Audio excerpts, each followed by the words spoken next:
All right. Thanks for having me back. All right, a little bit different topic.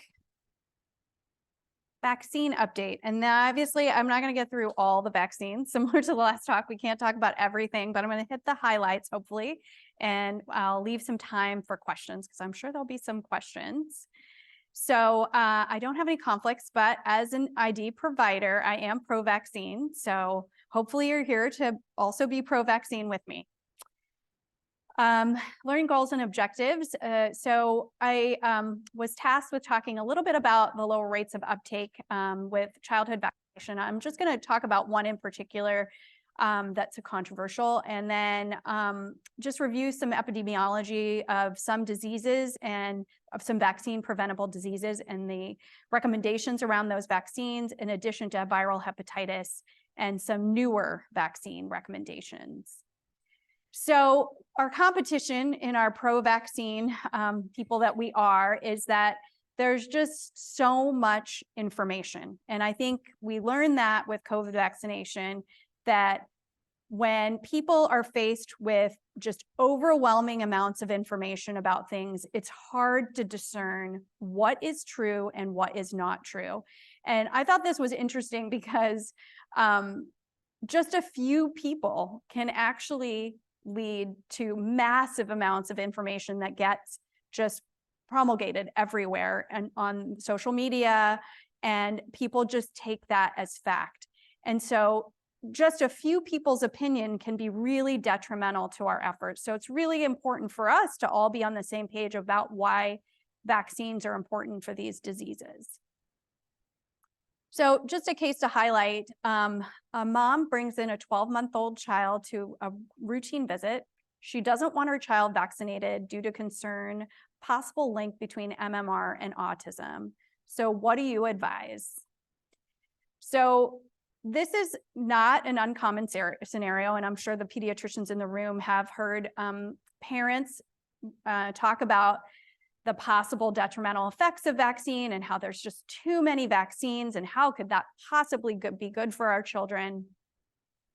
A lot of the concern about MMR is linked to this paper. And I think people actually probably have not read the paper that quote this paper, because they would say, wow, I can't believe all of the controversy is from this paper. It's a small case series. And when I say small, 8 children with no controls that was published in 1998 that reported on children who developed autism within 1 month of measles vaccine.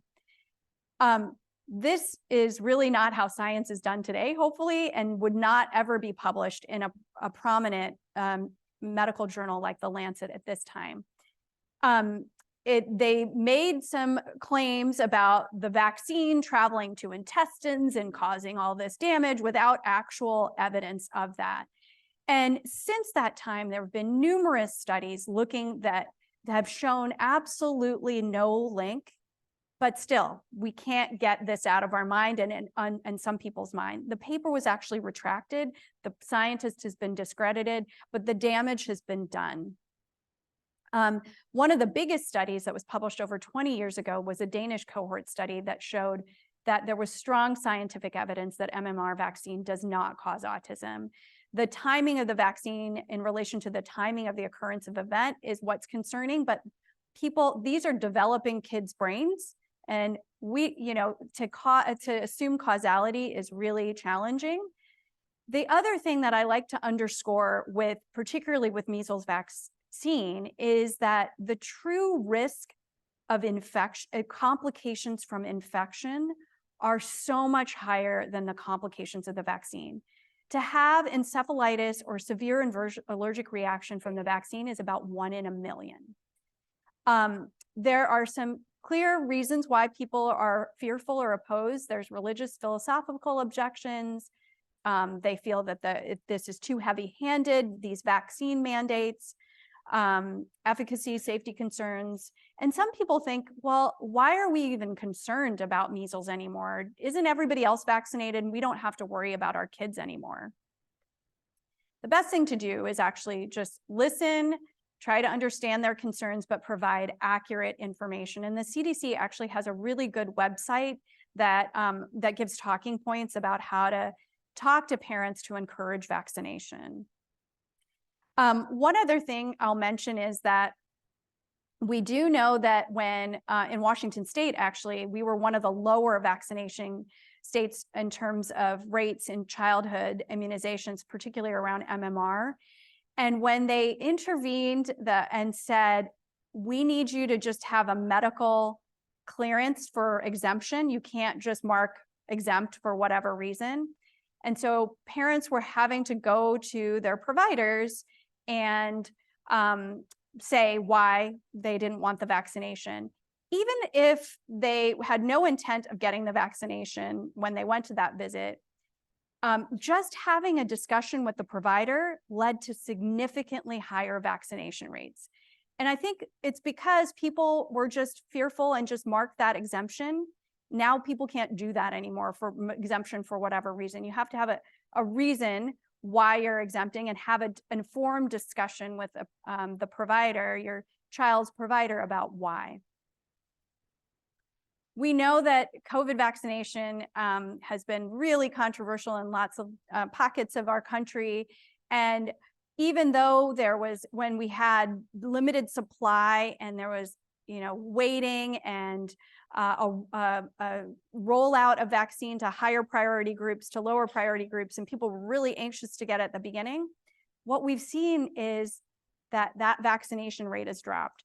So many less people have gotten the bivalent vaccine. And I'm really scared that people later this month, when we have the new monovalent XBB variant targeted vaccine, that we're going to have really low uptake. A lot of things I hear from people are, I just want this to be over. So why are we still talking about it? Isn't it over? And as we know, rates are up right now. Yes, we're not seeing as much morbidity, mortality, but hospitalizations are actually up by 18%, which is not insignificant. We're nowhere near where we were in 2020 or 2021, but our more vulnerable people in our population are still at risk. And so we're definitely seeing the lower rates are likely going to have an impact in our respiratory viral season that's imminently approaching.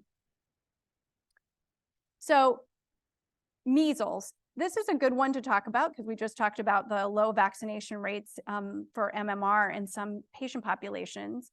This disease had been virtually eliminated. So there's no, so one of the comments that we get is, there's no need for my child to be vaccinated. However, we know that there are outbreaks, even in our own state, in our communities, for measles. There's 20 million cases annually, not an insignificant number of deaths, 440 deaths per day. It was declared eliminated from the US in 2000, and now there's still outbreaks. And people probably remember there was a huge outbreak in Disneyland. How many of you remember that? Hundreds of people were involved in that. And really, they were all not immunized, those people that got that infection due to going to Disneyland. More than 90% of people who are not immunized, and if they're exposed, they will get measles.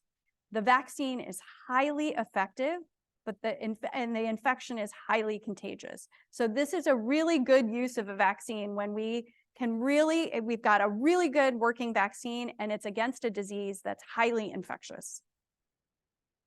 So you can see here over time that there was an introduction of the vaccine, and you can see the cases plummeted. That's in the orange. There's a different graph axis on the right that shows the reported SSPE, that's subacute sclerosing panencephalitis, or the panencephalitis that you can get with measles infection. And you can see the cases dropped significantly with the introduction of vaccine. And like I mentioned, the cases, the risk of encephalitis with natural infection is far greater than the risk of encephalitis from the vaccine itself. Same with pneumonia, same with seizures, and same with death. So really convincing data showing the benefits of vaccination compared to getting natural infection from this disease. We actually had a huge spike the year right before pandemic in 2019 of a record high number of cases of measles. Fortunately, that has come down, but we still see outbreaks in our area that are hopefully well controlled because of herd immunity and other people being immunized in schools and in families. But we do see pockets of resistance where communities have felt, based on religious reasons or other reasons, that they've not wanted to get vaccinated. And on the right, you can see that other countries have very high rates of disease and have not had eradication, and I put that in quotes, like we have in the United States. And many of the cases that come to the US are imported. So someone comes, visits a more endemic area, they are not vaccinated, they bring it and they spread it to other unvaccinated people in our community. Okay, another case that I'll mention here of a little bit of a different disease is a 52-year-old man who presents with acute onset of headache, vomiting, fever, muscle pain, and develops lower extremity weakness with absent reflexes. And his sensory exam is normal. Any thoughts about this one? Hopefully you won't see it ever, but this was from last year. A polio case was detected in New York City, and in a group within a community that had a very low vaccination rates, so childhood vaccination rates, and then it has been detected in the wastewater in New York. And there was concern that we were going to see more cases, but thankfully that has not happened. No other cases of poliomyelitis have been detected. And this one was actually from a vaccine-derived strain. So polio is a human enterovirus caused by an RNA virus, and rarely it can cause an acute poliomyelitis. And it can be caused by the wild type, which there are very few areas in the world that have wild type virus, versus from oral polio vaccine. So in the United States, we are no longer giving oral polio vaccine. It's all the injectable inactivated vaccine, but other parts of the world are using oral polio vaccine, which is live. And that's where we've seen vaccine-derived polio spread. This is a map that from earlier last month that shows the areas of a wild type and vaccine-derived polio.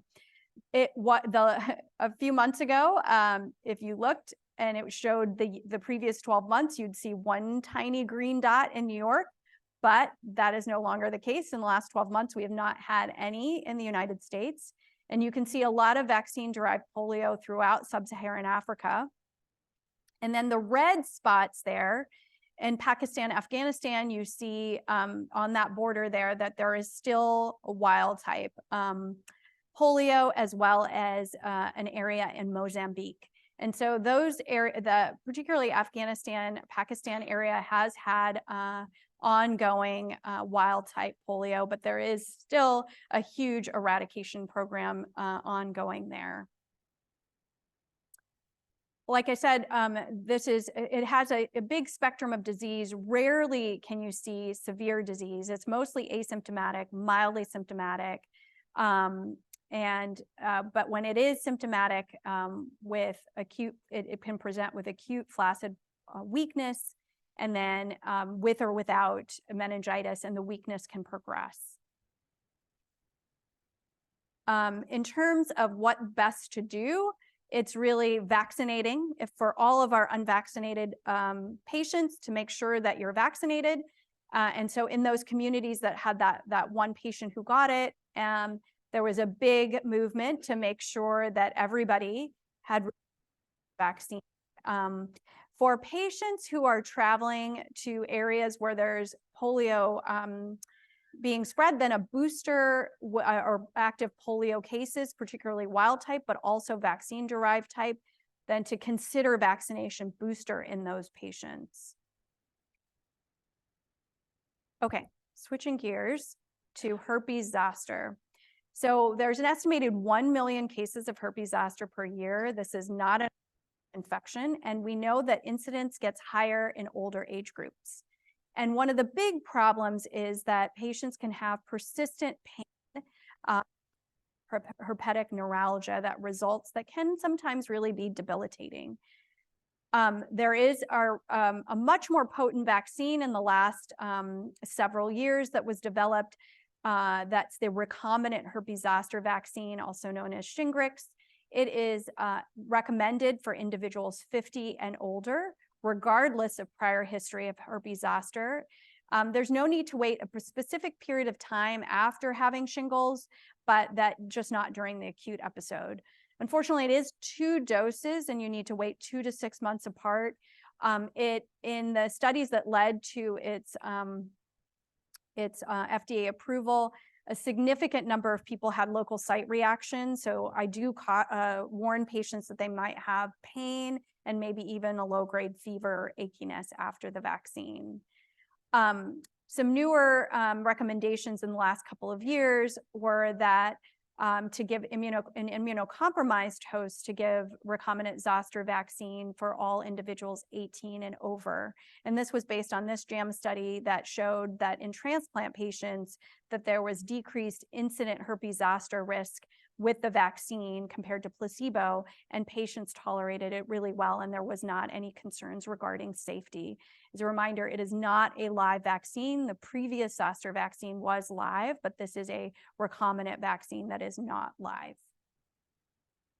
So just to remind people that there is a question regarding concern about what if they got varicella vaccine, do they still need a zoster vaccine? We don't know that yet. I think the recommendations are going to be yes. The other thing is, well, why are we using a varicella vaccine that's live, that's never been a really good vaccine? That was the same strain of Merck-Oka virus that was used in the varicella vaccine as in the old live zoster vaccine. And the response rates to that vaccine were about 50% in terms of prevention of herpes zoster. But as people got older, the efficacy decreased to about the mid-30s. So right when people had the highest risk, the efficacy was lower.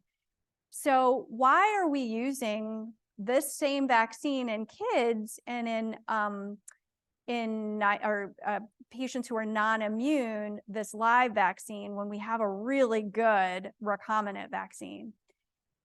I want to remind people that this vaccine, the Shingrix or recombinant zoster vaccine, is not approved for primary prevention of varicella zoster. So that being said, that there's an ongoing pediatric trial of using recombinant zoster vaccine in kids instead of varicella vaccine, the live varicella vaccine. And I think those results are going to be really important and a game changer for how we are going to have VZV prevention in the future, because we may not be using a live vaccine anymore. So we'll see. Okay, switching gears here. A 40-year-old software engineer presents to Establish Care. She has no medical problems. She's in a mutually monogamous relationship with a cis male partner. She denies any upcoming foreign travel, and she reports she's not received Hep B vaccine in the past. Which of the following is most accurate? She should start the vaccine series today. She should only receive if she has risk factors for Hep B, or Hep B vaccine is not recommended in individuals her age. So I'm just going to have a show of hands. How many for A? Okay. How many for B? How many for C? So, okay. Most of you doing A, a few for C. So let's go over the relatively new Hep B vaccine recommendations. So this is data from about a 15-year period that looked at incident Hep B in the United States. And what I want to point out here is that there's a little bit of a trend up at the end of last decade in our 40-year-old patients. And so this was a little bit concerning because it had been decreasing and over the past decade has sort of been climbing up a little bit. So the new CDC recommendations for Hep B vaccination are that all infants, so we already know that it's universal vaccination for infants, but also all kids, if they have not been vaccinated as an infant, all adults through age 59, if they would not been vaccinated, and then adults, if they're over 60 and over, it's with risk factors. But if they're 60 and over without known risk factors, they can still get it. It's a permissive recommendation. So it's a little bit different than vaccinate everyone at all ages. It's a little bit more permissive rather than recommended for 60 and over without risk factors. So for any of your patients who have not been Hep B vaccinated, regardless of risk as an adult, then they should get Hep B vaccination. So what are the options for Hep B vaccination? There are actually 4 options. 2 types of Hep B vaccination that have been around for a while, Injurix and Recombavax, that are recombinant vaccines. And then there's a 2-dose Heplisav-B, which is a the new kid on the block in terms of Hep B vaccination. And then there's the combination Hep A, Hep B product that's over 3 doses. So for our the standard vaccines that we've had for a while, Injurix and Recombavax, there's a little bit of a difference between immunocompromised and non-immunocompromised adults, where there's a recommended for double dosing to improve rates of seroconversion, surface antibody seroconversion in patients who are immunocompromised. For Heplisav-B, there is not a difference in dosing or in number of doses or the amount of dose. So Heplisav-B, how many of you have that on formulary in your clinics or in your hospitals that you have switched over to that? So not many. And I work in a hospital-based clinic, and I also work in a community-based clinic. And the community-based clinic does not have it due to cost, and our hospital-based clinic does have it. So I know that this has not reached everyone yet, but it is a recombinant adjuvanted vaccine, and it's an interesting adjuvant in that it targets toll-like receptor 9, which is a primitive part of our immune system that detects virus, and to enhance immune response. And it's actually a very potent adjuvant and elicits really good immune responses. And it showed in 3 different phase 3 clinical trials, large clinical trials, that showed non-inferiority to our previous standard vaccines of the Injurix and Recombavax. There was in one of the 3 studies a slight signal for increased cardiovascular events, where there is a surveillance of that and post-marketing that has not seemed to really bore out anything in terms of increased risk. One big difference is that it is not approved for kids. So unlike the other vaccines that you can use in kids, this one is only for adults 18 and over. So for this person, most of you are correct in that we should start the series today and make sure that all our patients are vaccinated against Hep B. Okay, switching to hepatitis A, 50-year-old man living homeless is notified by public health that 2 people living in this tent community were diagnosed with hepatitis A in the last week. He does not know if he's been vaccinated, but he is not in routine medical care. He denies any symptoms. Which of the following is most appropriate? A, he does not need vaccine as he is asymptomatic. B, he should receive Hep A vaccine as soon as possible. C, he should receive combination Hep A and B as he is likely non-immune to both. So how many for A? How about for B? You? How about for C? Okay, the majority of people C. Great. Okay, so we'll talk about why B is the answer in a second. So hepatitis A epidemiology. So on the map there is our highly endemic areas. You can see in the kind of brown color and the intermediate areas and the low areas. And we have been sort of a low area for a long time. However, in the last few years, we've had significant outbreaks, particularly in people living homeless in tent communities and urban settings where there's just been difficult to control the spread of infection. So we've seen in San Diego, we've seen in Florida, we've seen some other areas where we've had an increase in the number of infections. And you can see just prior to COVID that we had a record number of hepatitis A cases. It is also a universal vaccine. It is our vaccination for children since 2006, and it's ideally in their first, after they turn 1. It is not approved for individuals less than 1 year of age. There's 3 formulations, 2 that are monovalent for, mono vaccines for hepatitis A alone, and then 1 that's the combined. And the ones that are just Hep A alone are 2 doses. And then if you give Twinrix, it's 3 doses. The duration of protection is unknown, but it's felt to be lifelong. There's no, in the general population, there's no need to check antibody titers actually. And we don't even know what a sufficient antibody titer is actually for hepatitis A, because there's not really a direct correlative immunity like we do with hepatitis B, where greater than 10 IU is considered protection. The only population where we check antibody titers is in immunocompromised individuals, including those with HIV, to document protection, although we don't actually know if they're fully protected. So who should be getting hepatitis A vaccination as adults if they did not receive that as children? So any travelers to endemic areas, men who have sex with men, given the sexual transmission that's possible, persons who use illicit drugs, and persons who anticipate close contact with an international adoptee from an endemic area, anyone with chronic liver disease, or post-exposure prophylaxis for healthy persons who are non-immune, and then persons living homeless. So in this situation, it was a post-exposure prophylaxis in someone who is likely non-immune. If they were immune, if we know they'd been vaccinated, you actually don't need to give any PEP after an exposure. The vaccine should be given immediately, but within 14 days if there was an exposure. There's actually no data on the combination product for PEP in an outbreak setting. And what I think about is that in the hepatitis A alone vaccine, it's split over 2 doses. So the amount of antigen is split over 2 doses.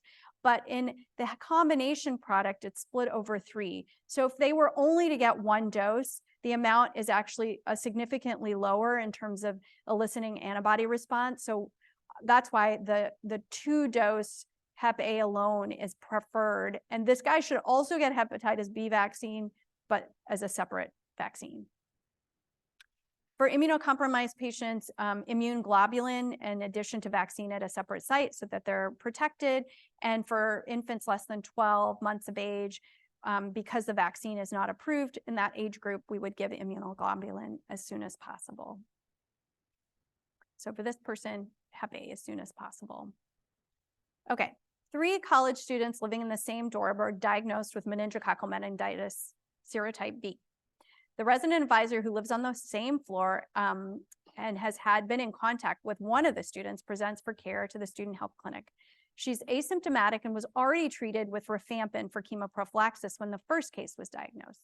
Public health has recommended vaccine to control the outbreak. She notes she received the quadrivalent vaccine 2 years ago. Which of the following is most appropriate?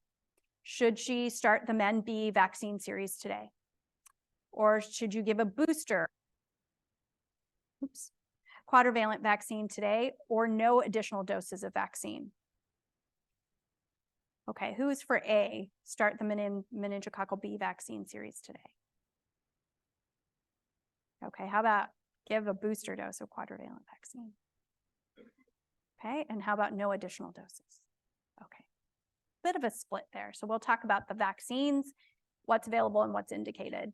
So there's 2 flavors of meningococcal vaccine. One is the quadrivalent vaccine, and that's been around for a while. This type of vaccine, it's against serotypes A, C, W, 135, and Y.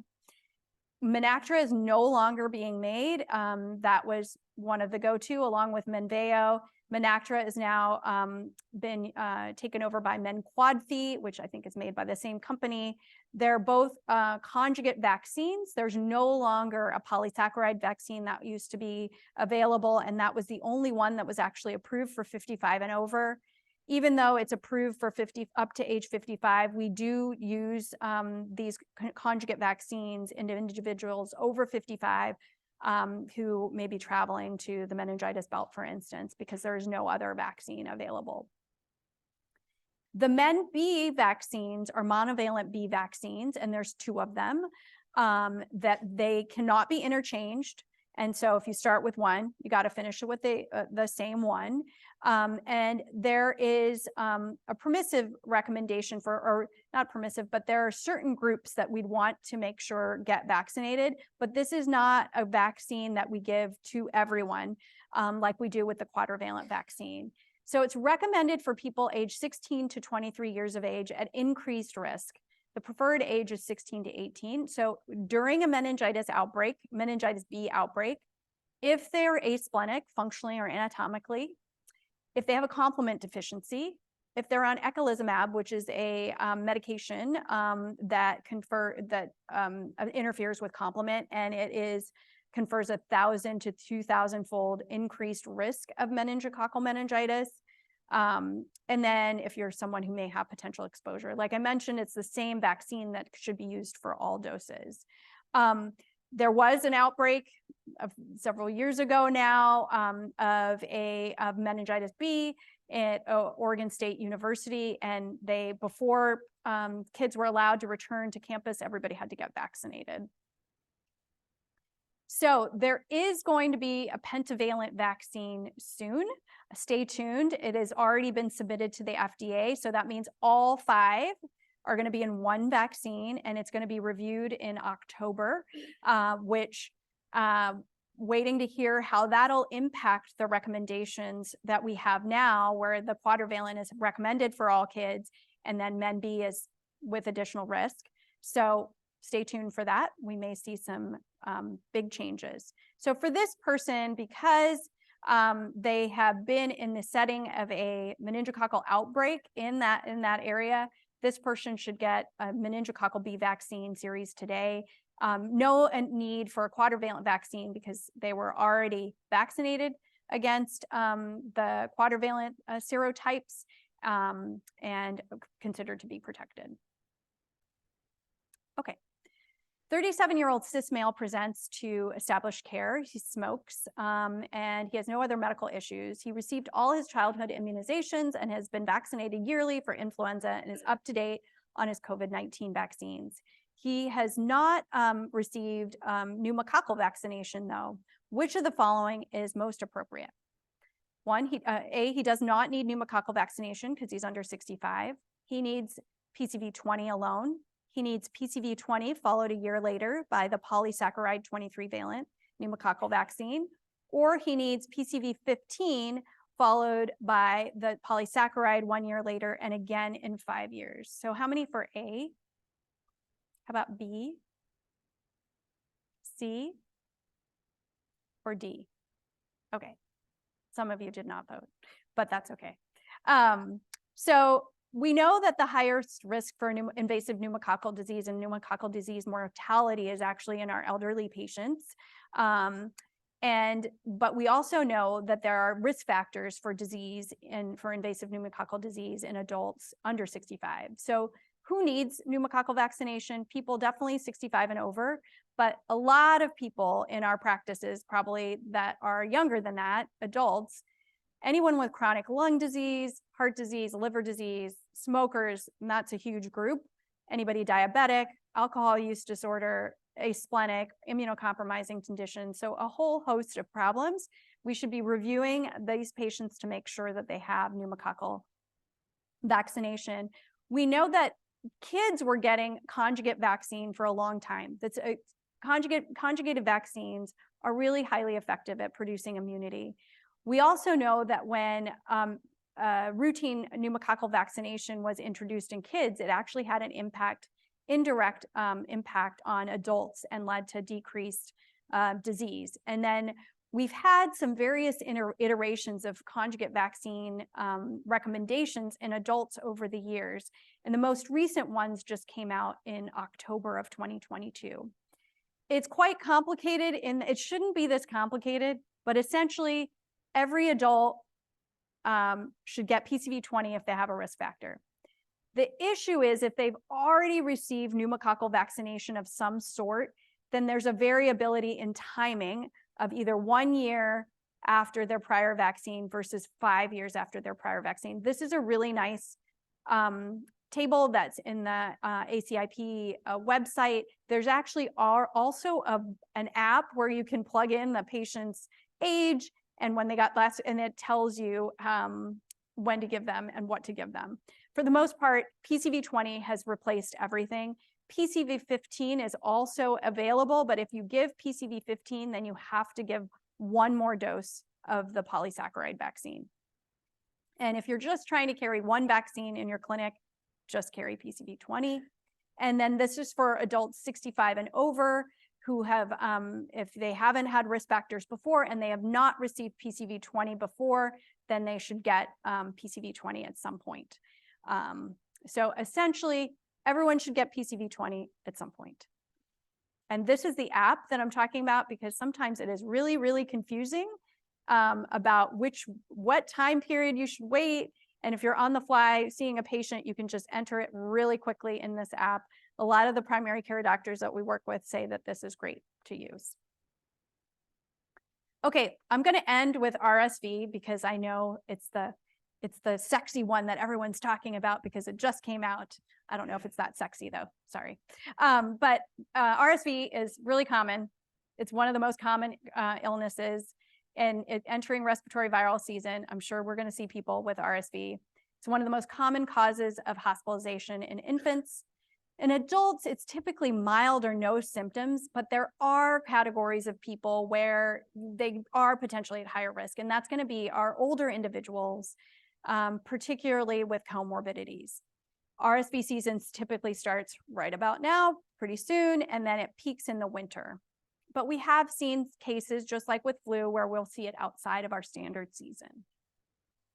So what are the risk factors for severe disease? So anybody with lung disease, so this is very similar to risk factors for invasive pneumococcal disease or severe pneumococcal disease.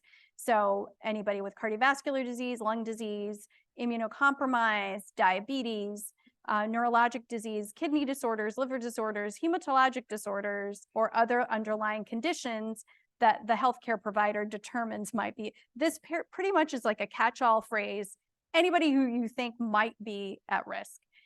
And then there's other factors, frailty, advanced age. So in the breakdown of risk, it isn't actually stratified by the different age groups over 60, like saying that 70 is at higher risk or 80 is at higher risk. But they're making a permissive statement that maybe if you're 80, you're going to be higher risk than someone who's 60. If you're in a long-term care facility where there might be a risk of more exposure, and then again, underlying factors that the provider feels may produce a higher risk. So this just came out recently, less than 2 months ago, which is the Advisory Committee on Immunization Practices recommendations about RSV vaccines. There were 2 FDA-approved vaccines pretty much simultaneously and by 2 different companies. Data are very similar between the 2. And this one is actually the pre-F3 vaccine and looking over 2-season period between 2021 and 2023 and looking at efficacy of use of the vaccine. And basically there was benefit in reducing lower respiratory tract disease in both the pre-F3 and the pre-F, which are the 2 different vaccines.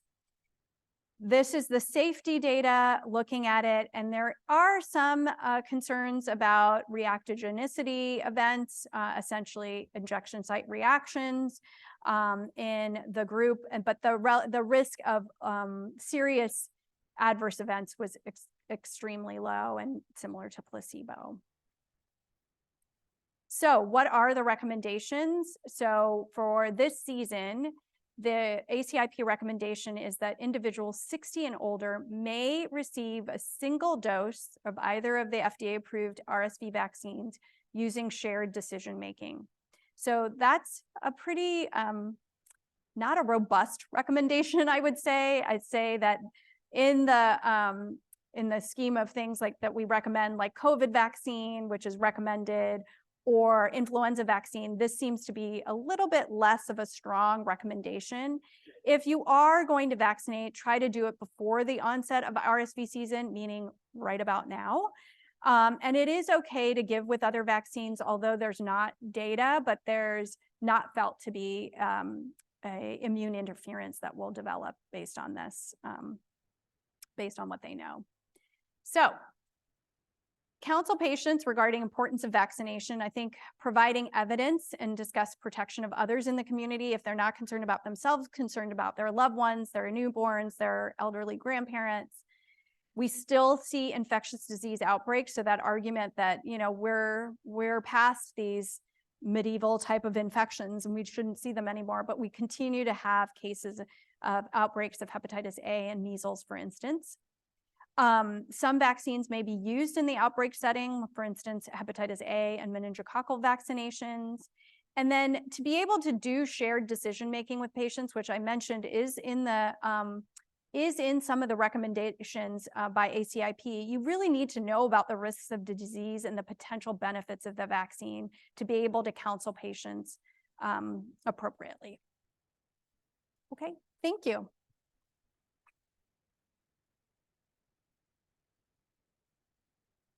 Be happy to take a few questions. It's actually an online question.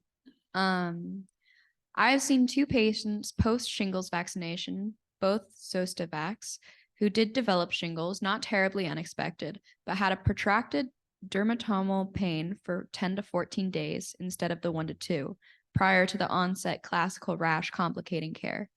Is there any evidence that Shingrix also modifies the clinical presentation of patients who do go on to get shingles?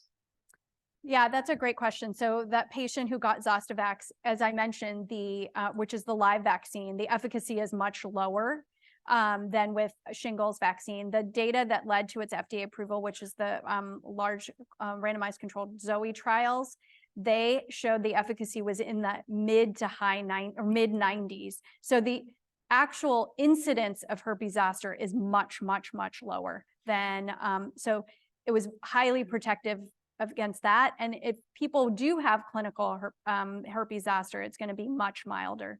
The prior vaccine was just not good at eliciting an immune response. My question is on HIV patients getting meningococcal vaccine. How do you recommend it and the types of meningococcal vaccine that needs to be given? Yeah, so for people with HIV who meningococcal vaccination, it is a recommended vaccine, a little bit different than the general population, and is that it's a routine recommendation to get the quadrivalent, not the MenB, but the quadrivalent vaccine. 2 doses in it as an adult, dosed 8 weeks apart at least, and then every 5 years as a booster. This is based on epidemiologic data that showed that there's a higher incidence in people with HIV, particularly those with low CD4 counts and high viral loads of meningococcal disease. Although the absolute risk, the absolute number of infections is quite low. The other thing I'll say is that there have been outbreaks among MSM, not just who have HIV, but those without HIV in different cities. One is in New York, in Chicago, in Orlando. There have been outbreaks amongst MSM, but there is not a routine recommendation for meningococcal vaccination amongst MSM at this point. There have been some local health jurisdictions that have recommended it in the setting of these outbreaks. Yeah. I'm in pediatrics, so we don't like RSV. So is there any information that the RSV vaccine might trickle down to like 6-month-olds, newborns? So unfortunately, that is not. There's a newer treatment that's not in the vaccine category. That's a monoclonal antibody that can be used for treatment for RSV, but there is not a pediatric RSV vaccine that is available. Could you comment on the monoclonal antibody treatment? I could, but it would not be very informative since I'm not a pediatrician. So it was just approved, I believe, just like a few weeks ago. And I have not reviewed it yet, so I will hold my commentary.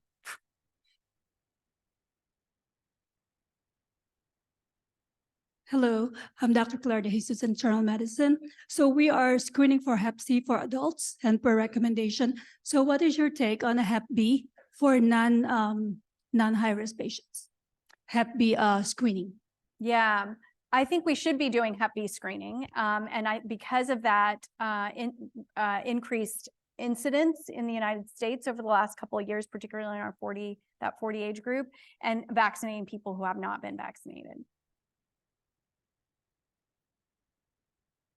My other question is the monkeypox vaccine and the latest Yeah. up-to-date things on the monkeypox situation. Yeah, I will say that there will be a recommendation. I'm on the MPOX work group for ACIP, and they just met this morning, and there is a draft recommendation that will be shared shortly in the next few weeks. That's all I can say. I have a patient who is IBD and received the first Hep B in the series, but he also started on Humira. How likely is he to need a fourth dose? Yeah, so if he is already immunocompromised at this point, I'd probably do a double dose because that's what's recommended of the vaccine, unless he's getting Heplisav. And if he's getting Heplisav, then I would just give the 2 doses. Yeah, so Heplisav there are data in people with HIV who are vaccine naive, non-immune Hep B, that the response is superior to our previous vaccines. We don't have that data for all immunocompromised folks, but it is compelling for our immunocompromised folks that potentially using Heplisav B might be more protective. But if you are not using that, I would consider doing double dose or that 4th dose. And I would check, and for the general population, we don't check antibody titer for a Hep B after Hep B series. We presume they're protected. But in this situation, I would consider checking it a month after the 3rd dose. And then if they're immune, that's fine. If not, then I would give that 4th dose and check again.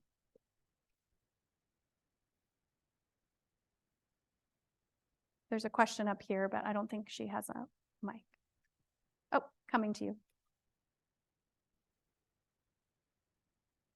Hi, I used to give immunizations in the service, but I was leery and avoided the flu shot when it was giving people Guillain-Barré. Did they ever identify the chemical that was causing that?